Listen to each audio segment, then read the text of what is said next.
4, 50견, 40, 50견이죠. 이거를 맨손요법으로 어떻게 하면 해결을 할 수 있는지 알려드리겠습니다. 해설을 보시면 팔을 가만히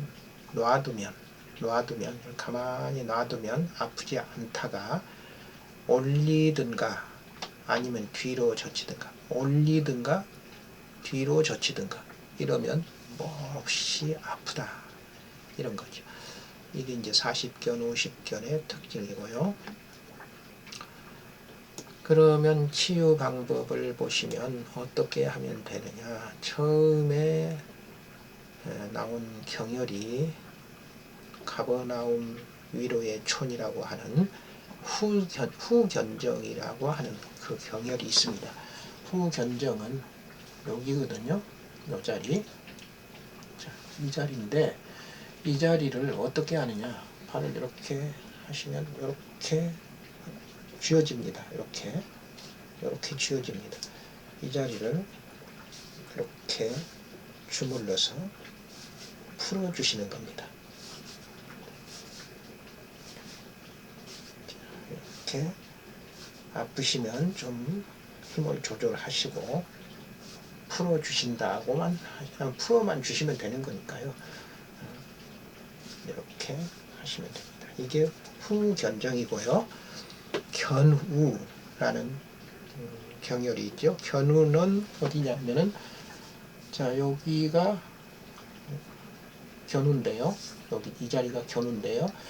이 자리가 경계선입니다. 위하고 아래하고 경계선쯤 됩니다. 이 중간을 딱 잡으시면 됩니다. 이 자리를 이런 식으로 풀어주시면 되겠죠. 이렇게 풀어주시면 되겠습니다. 자, 양쪽 다 아니 그러니까 아프신 팔을 해야죠. 양쪽이 아니라 아프신 팔을 해야 돼. 양쪽으로. 그래서 양쪽이 다 아프시면 양쪽 하시고 한쪽만 아프시면 아프신 팔만 이렇게 풀어주시면 되겠습니다. 그리고 이제 경추라고 했는데 경추는 자 보시면 목이지요. 목뼈를 경추라고 합니다. 이 경추를 이 전체적으로 이 목뼈를 다 주물러 풀어 주신다고 생각하시면 됩니다. 근데 이거를 어떻게 하시느냐. 이 깍지를 딱 깨시고 이렇게 갖다 대시고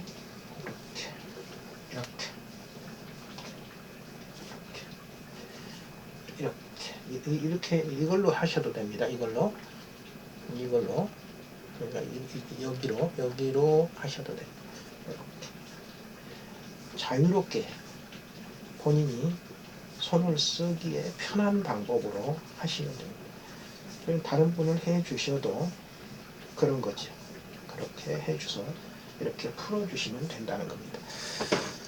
주로 이제 이런 40견, 50견에 있으신 분들이 보면 이런 데가 다 같이 경직이 되니까 경직이 되면서 이렇게 소통이 막힙니다. 그래서 경직된 데를 풀어줌으로 인해서 치유가 일어나는 거죠. 자, 그 다음에 견갑골이 어디냐. 자, 거기 동그라미 그려놓은데 보이시죠? 그 사진에. 그 견갑골은 바로 여기입니다. 이 자리를 견갑골이라고 해요. 이 자리가 움직입니다. 보면. 근데 이 자리도 40견, 50견 있으신 분들은 경직이 돼가지고 움직일 때 아프시겠죠? 그러니까 그걸 생각하시면서 이렇게 풀어주시는 겁니다. 이렇게 풀어주시고 또 떡반죽요법이라고 있는데 이 떡반죽요법은 제일 첫 번째 사진으로 가시면 거기 나와 있죠. 여기를 주물러 주는 게 떡반죽요법입니다. 이렇게 본인은 이렇게 스스로 하시고 이렇게 하셔도 되고 다른 분을 해 주실 때는 앉아도 되고 누워도 되고 어쨌든 여기를 주물러서 풀어주신다 라는 것이 떡반주 요법입니다.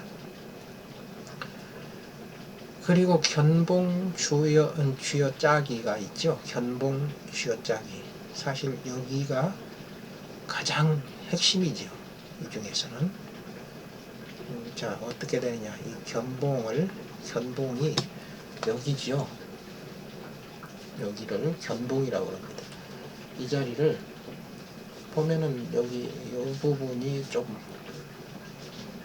근육이 많고 힘이 들어가면 굉장히 딱딱해지기도 한 그 자리죠.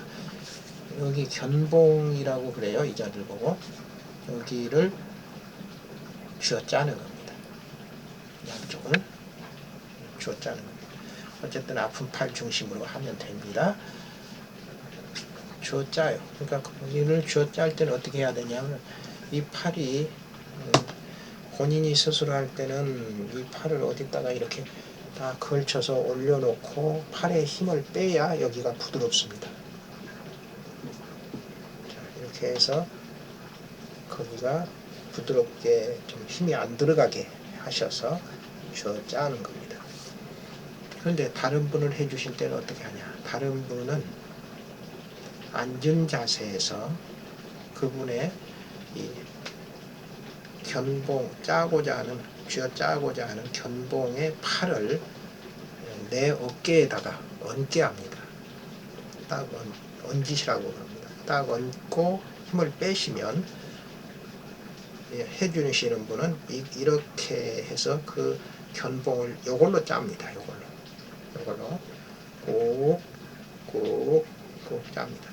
그러면 이 견봉이 경직되었던 게 풀리면서 이 40견, 50견이 같이 풀립니다. 이걸 모르시는 분들은 참 몇 년씩 고생들을 하시는데 그렇게 고생하지 마시고 이런 방법으로 이 40견, 50견을 해결하시면 너무 좋죠.